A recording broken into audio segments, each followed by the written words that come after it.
what up, rock stars? Long time no see. This is the review for Love and Marriage Huntsville Season 6, The Reunion, Part 1. Okay, let's get to it, you guys. So the reunion promises to be quite explosive. You know, I had been seeing all of the different clips on Instagram, even before they aired the show. So we already knew that Letitia was coming, and Letitia was about to be trying to go off on a whole bunch of people, because Letitia say that she tired of letting people run all over her. So I had already kind of had in my mind that Letitia was about to be on this kind of time, right?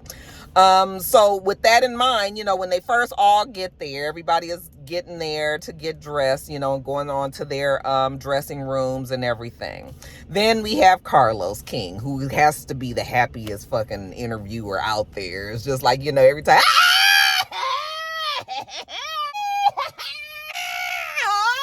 can't tell you how much it gets on my nerves. I just cannot tell you. It's just like, didn't you just see them 2 days ago? Why are we acting like we ain't? What is all this screaming and yelling? It drives me crazy. But anyway, you know, Carlos, he got to go and talk to everybody. You know, he go and talk to Mel. Mel says she's feeling good. Okay, I have a lot to say. I'm just going to get up there and enjoy myself. He said, oh, so we talking today, because last season, honey, mom was the motherfucking word. Okay, oh no, Mel is ready. She going to talk today, you know, because Mel ain't gotten caught up in no drama. Miss Wanda not there, honey. Life is good.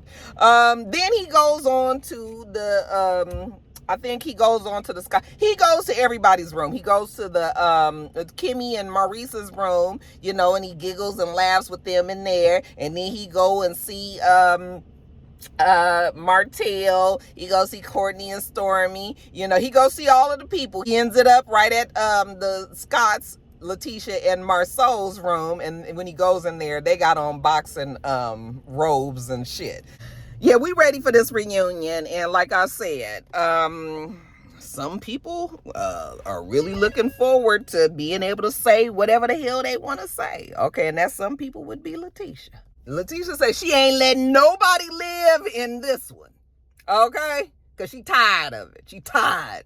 With that being said, Carlos goes and puts on his best dressed duds, and he gets out there on the stage and he introduces everybody. So we get everybody out there. First out are the Scotts of the Kimmy and Maurice kind, and Kimmy looked beautiful. Love the hot pink. I usually don't like hot pink as like I don't like bright colors. Like, no, that's not true. I do like jewel tones, but some about hot pink, fluorescent pink, it has to be done right for it to not look trashy, you know? And they did do it right. I thought she looked beautiful. Maurice looked nice. Then we had who came out after them? Was it then it was the other Scotts. Letitia looked beautiful in her lime green. It had a whole bunch going on the dress. I couldn't quite tell you what exactly all was going on, but it was a lot going on, but it was good. It was a good going on. She looked very, very pretty. Marceau looked like, you know, Marceau. I mean, he looked fine, child. I mean, you know, the men, they got on a black suit, you know, unless you somebody else. And that would be Martell. Martell comes out and he has on a very nice looking, you know, you got to give it to Martell. He's a good looking man. He had on like a nice terracotta looking colored suit. At least it looked like terracotta to me. It was, you know, not quite red, because Carlos had on a red jacket. So Martell's was close, but so yeah, terracotta suit, very well tailored, looked good. And then we got Mel out, who came out looking like a damn tinsel Christmas tree. She looked very pretty, but I couldn't tell you what the dress was doing, because it was so just shimmery and tinselly that I couldn't even make out the dress. It just looked like a whole bunch of silver, but she looked very pretty as well. She had on thigh high, those silver boots that we see. My forever first lady, Michelle Obama, I think has those same boots as well. And she had her black hair in, even though she came in her blonde, but she changed it out, you know, to the blue, to the black, not the blue. And she changed it out to the black, okay? And so, yeah, now that we got everybody out there, everybody looks good, okay? We can think of a few reunions where some folks was quite jacked up looking, but everybody is good now, Okay, now let's get on with the show. So, they start and Carlos was saying, it's funny because this season feels so much lighter and airier than last season. Last season was very heavy. I said, yeah, it's because that damn Wanda was there. Get rid of Wanda, take away the darkness. And I don't mean skin, just in case somebody try to switch it around and be like, oh, Roxanne don't like dark skin. It ain't got shit to do with dark, and y'all know it, so don't even try it. So after Carlos says that everybody feels happier and lighthearted and everything, Mel says, I'm very happy. I was thinking about it on my way here. I was just like, oh, I'm going to have a good time. I can't wait to get up there and get on that stage. And Mel was just like, shit, ain't nobody got nothing to say. I ain't did nothing this season. So yeah, she's happy to be there, and Martell was over there making faces. While Martell over there making faces, I said, Martell, you still feeling salty about that turn down at the coffee shop last week? Child, please. Anyway, so once we get started, we start first with this damn Black Business Expo. And, the business acumen of the Scotts, Marceau and Letitia. Are they good business people? Letitia was like, the Black Business Expo was the first time that we did it, and it was a success. Okay, but she felt like everybody had something negative to say about it. Everybody up there on that stage. And Mel was just like, I said plenty of times, like, I thought it was a good thing that you guys were doing it. Just because people were kind of giving them a little bit of constructive criticism, which, Letitia at first acted like that's what she wanted, but in the end didn't feel like hearing it anymore. Granted, they did beat it into the ground. So I understand why Letitia finally got to where she was. But at the beginning of all of that, Letitia has to understand that they did move that goalpost so many damn times that, yes, the way that you guys did everything did make everybody feel have a bad taste in their mouth. Okay, so she didn't feel like everybody was supportive. Marceau said that he only felt like it was Mel, Martell, and Maurice. Not Kimmy so much. Nope, not even Kimmy so much. You know why? Because Kimmy was part of the group that was wondering what was going on with this money situation. And Kimmy also felt a way about the fact that her and Maurice had been trying to do certain things for the longest. And now here come Letitia and Marceau trying to act like they reinventing the wheel when really, nigga, we done been did all this. Okay? So you want some special kind of what? For just doing the same thing that we've been doing all this time, or we've been telling you guys that we needed to do or whatever. So Kimmy's whole feeling is just sort of like, girl, I told you the thing was nice. But nigga, if you want to keep on asking people for $100 damn at the last minute, you should have known that was going to be a problem. Okay? So yeah, Letitia didn't do well. They did what they did with that Black Business Expo. I would like to know what came of it. Was anybody successful from learning what was said at this Black Business Expo? Are there new businesses that have been taken off because of the Black Business Expo? I'm going to need some checks and balances, okay? I'm going to need some performance evaluations, and I'm going to need somebody to let me know exactly how this whole thing went down. Because the way that I feel about a lot of these type of expos and these different things that you can pay a lot of social influencers to come and talk to me, it's all a part of a hustle. Okay? It's all a part of hustle. If you were trying to learn how to do something, I'm assuming you would research it. You would talk to people that could help you, get to where you are. Yes, but when it's in a business expo format, you don't really have any type of real contact with those people. They are just telling you what they did to do what they, what they did to get successful, but it's no in-depth anything, no kind of training, no kind of guidance, no kind of something, no kind of follow-up to know if these people are really. So that's the kind of questions that I'm asking. So if this Black Business Expo was supposed to really be helping people create businesses and getting them off the ground, then what exactly is the result of it? What was the success factor of it, really, truly? Okay? Because if we just talking about we had a whole bunch of people there and they all gave me some money and that made it successful, then that's something totally different and it's going against what you tried to do for a damn Black Expo. So, I be feeling like, nigga, I'm not fixing to pay my money to go sit down and watch some social media influencer looking cute up there and talking, and they got a pretty table and pretty shit all decorated and everything, and then everybody go home and still doing the same shit. Same shit. Okay? No, that's just not. So, but to each his own. Let me get off my soapbox because I was up there, wasn't I? Now, what was very interesting is that immediately a big fight popped off with Stormy and Letitia to let you know that Stormy and Letitia really don't see it for each other. Like, they really, really don't like each other. Stormy and Letitia could have probably made it, but Marsau made it that they will never really be friends like that. Letitia, she is so mad. I don't know how it got started. I missed what made them start going back and forth, but next thing you know, they were full bicker mode. And Letitia was just like, girl, go home and pop pills. Okay. No, Letitia first was just like, girl, go on and use that TikTok money to pay invoices. And I was just like, first of all, money is money. Give a fuck if it's TikTok, YouTube, Instagram, okay, going to work every day, going to rob some fucking body. You know, money is money. Money spend the same and everything. So it don't really matter how you got the damn money. But if you got the money, then that is a fucking flex. So you telling somebody about some damn TikTok money, is that supposed to make me feel bad, bitch? If I make $1 million off of doing a TikTok dance, then who fucking won? So that ain't no insult to me, baby. Yes, I make money off of TikTok. You know why? Because I got $1 million fucking company that sells great product that before I even stepped foot on this damn stage, everybody knew who I was, or, you know, the people that supported me. Okay. She was just like, don't play with me up here. And the fact that they tried to downplay Stormy's success because Stormy is urban, because you can clearly hear that Stormy, you know, you can hear that Stormy got it, you know, Stormy got a little bit of hood in her. And I'm not saying that Stormy is hood. I'm not saying that she's ghetto, but I'm saying that Stormy, you know, she don't fake the funk.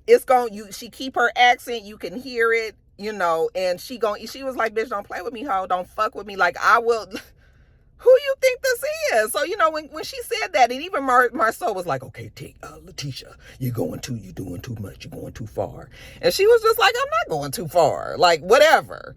Okay. I said, Letitia, girl, don't let all these past reunions of you getting ran over, you know, don't let that get your ass beat up here. Because Stormy looked like she wanted to fight Letitia.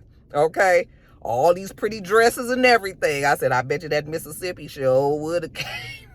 Oh, no, she's sorry, not Mississippi, Alabama. Yeah, I was just like, ooh, Letitia, that's a low blow. And I don't like snobby people. So, you know, when Marsau says, you know, that's something that they do in their culture. And, you know, Carlos is like, are you not African American? And Stormy was just like, I mean, you know what? She already knows how they are, Marsau and them. It does get under her skin. You can tell. When people say that kind of stuff to her, it gets under her skin. That's the reason why Marsau keeps doing it, because she wears her feelings on her sleeve. So you can tell when you have affected her. And that's like candy to Marsau, because the best way to deal with the Marsau's of the world is to not let them know that you have been bothered by them. I promise you. Okay. I've had some experience with these kind of people. You can be pissed the fuck off on the inside, be ready to jump on this nigga, but just look at him and smile. Okay. Yeah, you think that, but I know what the truth is. And I bet you if we put some bank accounts out here and talk, not saying that Letitia and Marsau not successful and everything, but all I'm saying is look at where Stormy and Courtney live, and what is Letitia fussing at Marsau about? Okay, that they stuffed up in an apartment while Marsau is still trying to finish getting the damn house together after he finished fixing the damn hotels and the gas stations. All right. So you sitting here trying to make it seem like Stormy ain't done nothing. We not gonna never diminish another person's business. If they successful, that's what it is. So all this trying to make it seem like Canva Beauty is not doing well is cap, like the kids say, is cap. You know, and so I just was like, okay, Letitia, you know, you doing a lot, but I mean, I see why you trying to do it. It's actually kind of funny to me because, you know, I was just like, no, look at this Letitia. honey, after Carlos was like, okay, he want to table that because he tired of this, because they was arguing so fast and they was talking over each other, and you know how quickly that can get confusing. He's like, we don't want people talking over each other and all that, so we just gonna move on to pivot to something else. Y'all really seeing the jack up over here, child. It's fine. Stormi's whole thing was just like, you came for me immediately. Did you think I was not gonna respond? And then they talk about the website thing, and some of you guys was like, Tisha did apologize, to Stormi, and so I don't know what Stormi wants. Because I remember the conversation between the two of them. I don't never remember Letitia apologizing. But you guys was trying to say that Letitia's apologized. I still don't remember hearing the apology. I thought Letitia was very brass in the way that she handled that when it was clear that the web designer stole the shit. And I don't give a fuck whether or not it was the web designer or not. When it's your business, like Stormi said, people don't care about the web designers. They looking at the owner of the business. The owner of the business. We already talked about this with that B. Smith shit. Remember with the whole book thing and the planner thing? And, she said that she just put her name on it, but there was a web designer and all of that. Did we get mad at the web designer? No. We was all mad at B. Simone for stealing these people planner idea. Okay? So it's the same thing. The person that is the face of the company is the person that you need. Letitia, that's your damn company. Give a fuck about that web designer. At the end of the day, you should have caught it. Okay? Or you had people in place to catch it. So you should apologize. And I'm always going to say that. I don't give a damn what y'all keep on saying that she don't need to apologize because Stormi this and stuff. She needs to apologize that they stole. Then we move on to Maurice and Kimmy. And, all of that, Maurice putting his foot in his mouth with that interview with Carlos King and the whole sex life thing. This is so cringy to watch while they're sitting there. I know it had to be uncomfortable for Kimmy and all of them to be sitting up on that stage and watching like some of the things that Maurice said, even though he was joking and everything. There's certain things that don't really go over well as jokes when it's talking about somebody's health. Okay. And while I am one of those kind of people that usually can find humor in like anything, and usually when I'm going through something and it's extremely bad, I can still kind of laugh, even if it's just sort of like I cannot even fucking believe this shit is happening, but that's not how everybody is. So even when he was talking about Kimmy not having no hair, her hair blowing in the wind and everything, it was just like, okay, it's so crass. Even though I know he didn't mean it like that, but that shit don't go over well. And people don't like that because if I happen to be a person that is going through chemo at the time and I don't have no hair and I'm sick and I'm miserable and I'm crying all the time because I just want it to all be over, that joke is not going to be funny to me. Okay? And those are the people that you have to remember when you are joking around. That's why a lot of times certain jokes just don't go over well. You have to really be aware of that kind of stuff. So Maurice says that he regrets saying it. I think that Maurice felt the way that he felt, but maybe had to learn that, he was ignorant in some of the ways that he was thinking and all. Kimmy, it's just innate in Kimmy to be protective of her marriage and her husband, and it's fine. It's fine. But Kimmy says that she wants to have her healthy sex life back too, so it's not just him. But that's not what they're trying to say. It's just that the shit that Maurice was saying was just extremely, extremely important. And then, Carlos was just like, and I know you guys have seen the comments that people are saying that like Maurice sexually abused you or was taking advantage of you at a weak point. And those are the kind of things on social media. That's how things get like, it goes even further. Okay. People start throwing in words that didn't happen and shit. He sexually abused her. I mean, the man didn't rape her. I'm sure if she said stop, he was gonna stop. Maurice had to realize that, yeah, Kimmy is sick. Nigga, we can't be fucking you all the time. That's just the bottom line, nigga. Go whack off somewhere. And then I'll get back to you when I can. Like, damn, can I have a couple of years to get my damn health back right? And then we can go and pick up where we left off. Okay? So yeah, this is a tired topic, and it's not that big of a deal. We shouldn't be in their bed anyway. Let them people do what they do, and then so. Mm-mm. Oh, Kimmy, have you ever faked an orgasm? Yes. Well, we already knew Kimmy did because Kimmy had said that she did. That was why we were talking about it. Okay, and then Mel had mentioned that she had faked an orgasm. Mel, is it true that you faked your orgasm? Martell never brought you to orgasm in your whole marriage, and she said that that was true. And Martell was just like, she lied. What, the bed was wet every time, and she was just like, nigga, that was fucking semen. That was nobody. I was just like, first of all, why is it every time on Love and Marriage Huntsville, they have some sort of scene that talks about sex, and I'll be like, oh, too much, too much. Last year was talking about the face and the place and Mel, and her mama was there and everything, and she talking about somebody down in their coochie and all. And now we talking about faking orgasms. Not quite so bad, but still. Bed wetting and all that, or wet beds, I should say. So, Mel says, no, she's never had an orgasm. And I mean, we just got to go by what Mel said. I would never give Martell the satisfaction either. Even if he had made me do it. Okay. I still would sit up there and be like, I ain't had a good, lose my breath. I didn't have to hold on to no sheets. I wasn't caught. I'd have been just like Mel. Nope, I ain't had no kind of, physical pleasure from having sex with Martell. Martell, he lying. I got a herb and a cook. A herb and a cook. Martell. Oh, she lied. I got a curve and a hook. We don't really care. I mean, there's a lot of women out there that probably do care, but I don't care, Martell. Will you and your curvy hooky dick go sit down some damn where? And then, Carlos goes and asks other women, and Letitia says, yes, she's faked it, and, it's a matter, yeah, women have faked it for years. It don't always come to that. Although I can tell you in these 50s, child, I don't know, but sex is totally different. I don't know what's happening, but it is a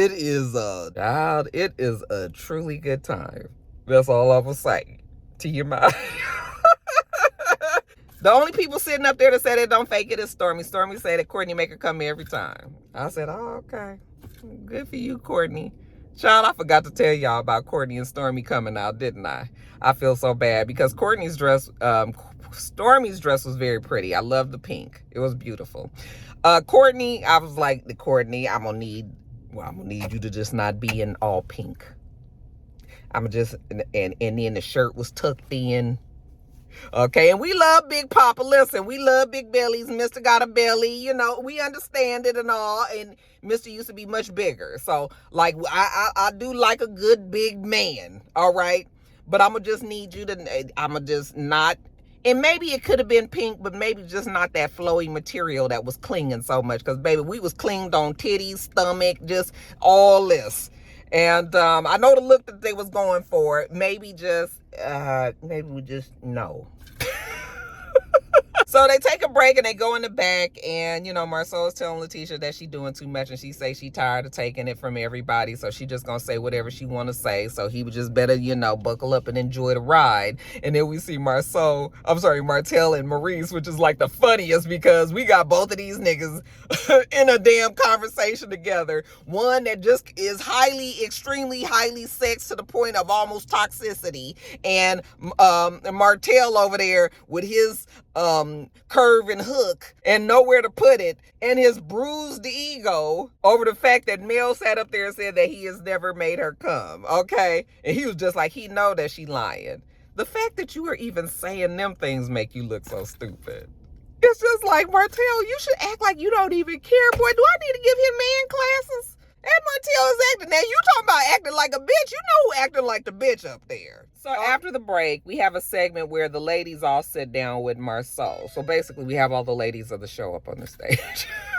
And Carlos. Ooh, shit. Y'all do know Marceau does act like a bitch. He does, y'all. Even though men don't like to be called that, and that is disrespectful. That is an insult. To call a man a bitch, let's be clear, it is definitely an insult. But if it walk and talk like a duck, it might be a duck, right? But so anyway, they sit down, they talking about Stormy calling Marceau a bitch, and he starts up again about the culture thing, and Stormy, and that's when Carlos was saying that, aren't you black just like everybody else? And she was just like, yeah, he's just trying to ruffle her feathers, and he is being successful at doing so. Marceau likes to make it look like Marceau feels like him and Letitia are better than Courtney and Stormy. Okay. I even heard when he threw that cheap shot on that episode last week, I forgot to mention it in the video, but when he said that, people start having problems with the finances, like that whole, Canva beauty thing. And it's just sort of like, why did you even have to say that? Why did you even throw that in? Okay. So Marceau does do sneak digs and tries to do it, and Stormy is just not going to let him do it. And I do love Stormy for that. She can continue to ride Marceau. I just need for Stormy to understand that the best way to get at Marceau is to act like you don't care. Like Mill has been so good at doing this season. Tisha, how can you allow this woman to call your husband a bitch? Well, Tisha was like, I can't control what come out her mouth. But Letitia was just like, she feels sorry for Courtney. Courtney, if you're in danger, blink twice. I was like, ooh, look at Letitia.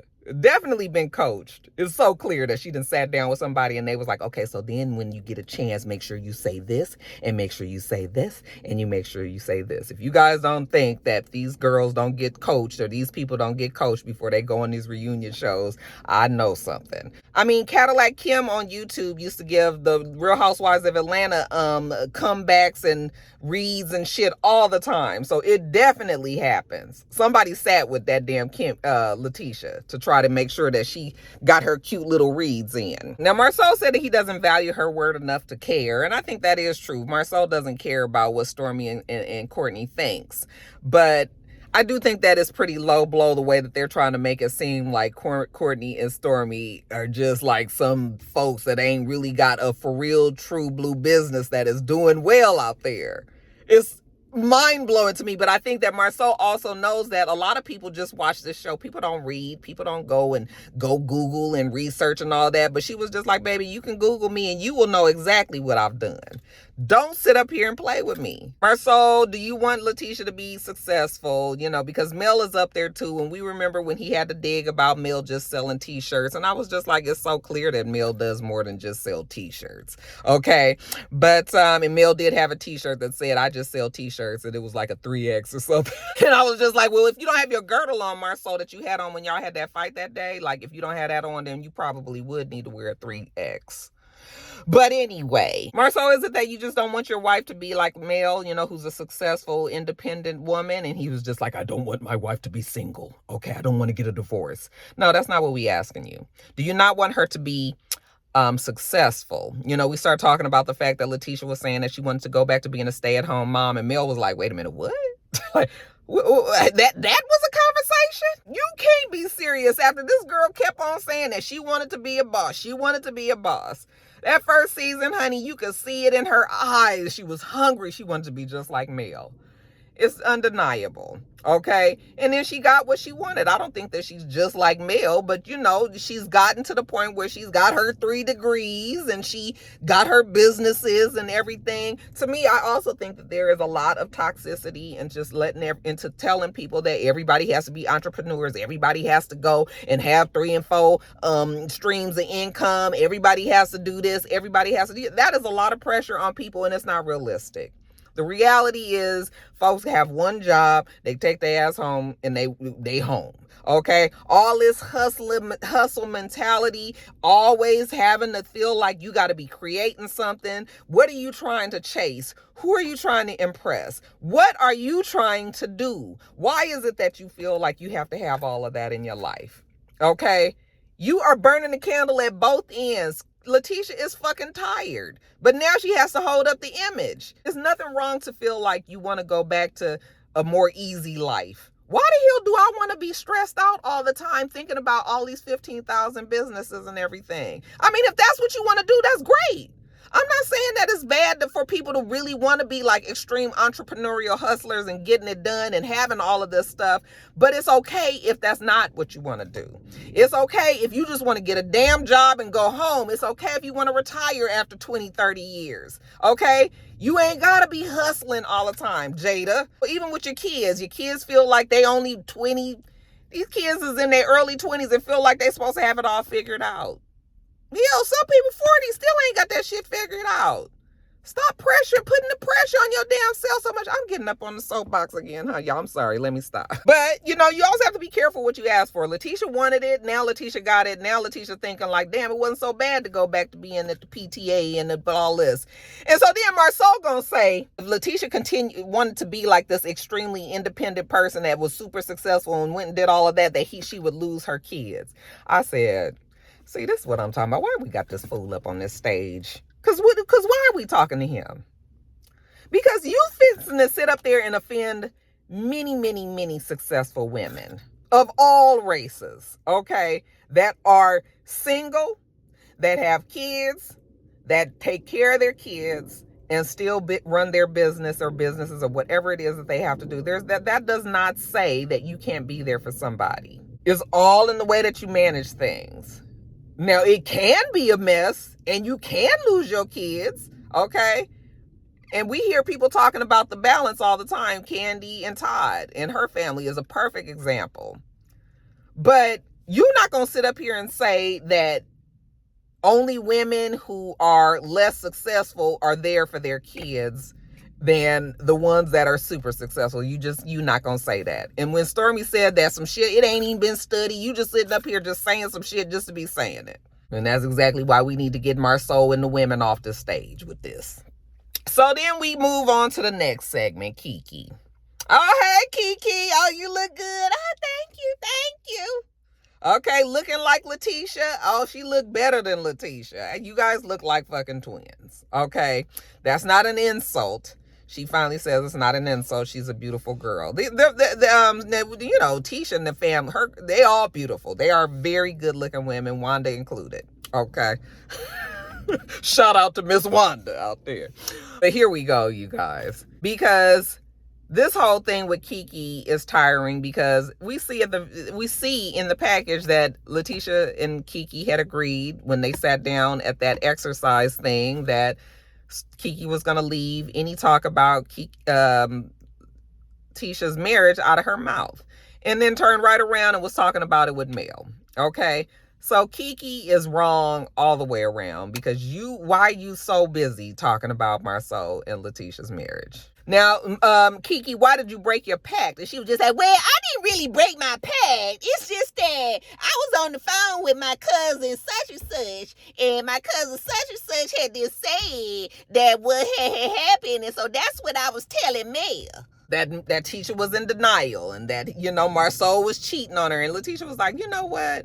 If I was so busy telling you about who I cheated with, then tell me who the person was. Okay? I ain't never went to this girl and said nothing about me cheating, Marceau cheating, you know what? But she done said it to me, okay? Because she cheated on her husband. Her husband cheated on her. As a matter of fact, she paid for her husband to go on a date with somebody else, okay? Now, who's the stupid one? I said, uh-oh.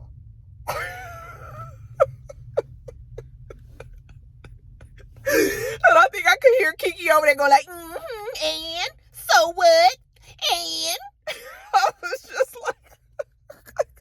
like, yes, battery is snugly in place, honey. Letitia is up there talking, and the shit is actually pretty funny and entertaining to me.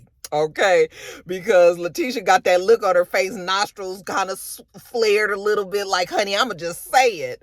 And Letitia's not a mean girl, so it doesn't come off as like, it feels like she's acting to me, and it's kind of funny to me. But this is not her. She's just upset. It's cute. It's just cute. But we'll see. It's going to be quite explosive, they say, part 2. So is it 2 or 3 parts, y'all? Y'all have to let me know. All right, you guys. I feel good now. I finally feel like I'm caught back up, because it was just a little small nag. You guys know I'm a Capricorn. It was a little small nag at the back of my mind all week. Like, Roxanne, you behind. And then I was like, no, Roxanne, it's only the 3rd. It's only the 4th. It's okay. And then I was just like, no, it's not okay. And also, I almost forgot. Shout out to Ashley today. Today is Miss Ashley Shy Miller. For those of you guys who've been around for a long time, okay, she ain't quite so shy no more. But it is her birthday today. I don't know how old Ashley is, but I know I'm old enough to be her mama because I'm about around her mama's age. So, but you guys know how I have a special love for Ashley and Bondi. Them three, you know, them two, us three, it's always been some sort of bond, even though we don't always talk or anything, but it's there. So, just wanted to say, Ashley, I hope you having a good time today. Okay, I hope you got somebody over there that's making you feel good. And if you ain't got nobody, I hope you making your own self feel good. And honey, you take that whichever way you want. Shit. But anyway, yeah, no, happy birthday to you, Ashley. I just love the fact that we've been able to be friends, never felt like we were competing. I almost feel like we are partners, even if we are thousands of miles away from each other. But yeah, it never has felt any other way than love. Which is not always easy in these YouTube streets because you guys have seen YouTubers, you know, fall out and things happen. And we've just never had that, never had reason to. And I would like to think that if it ever came to a point where any of us felt like we needed to have a discussion about some things that, you know, we could all talk and move forward, you know, but it never even would have to come to that because, you know, Ashley is just a good girl and I love her. So I just wanted to say happy birthday, give that shout out. You know, I don't know if she watches the Huntsville's videos because child, this show is tiring because I don't watch no reviews of nothing that I review. I don't want to see shit else about it unless I just really need to get some sort of answers. But for 99% of the time, I don't even watch those videos of anybody else's. I would rather watch videos of shit that I don't do. So when they talk about stuff that I don't talk about, then that's the videos that I watch. But anyway, happy birthday, Ashley. I hope you're having a good one. I'm going to let everybody else out there go. Make sure you thumbs up the video, comment, subscribe to the channel if you haven't already. I'm Roxanne. The channel is itsrox. Everything else I do will be in the bottom bar. All right. So I hope that you have a wonderful, wonderful rest of your day, and I plan on doing the same. I was about to put this phone down. Until next time, Rockstars. Bye.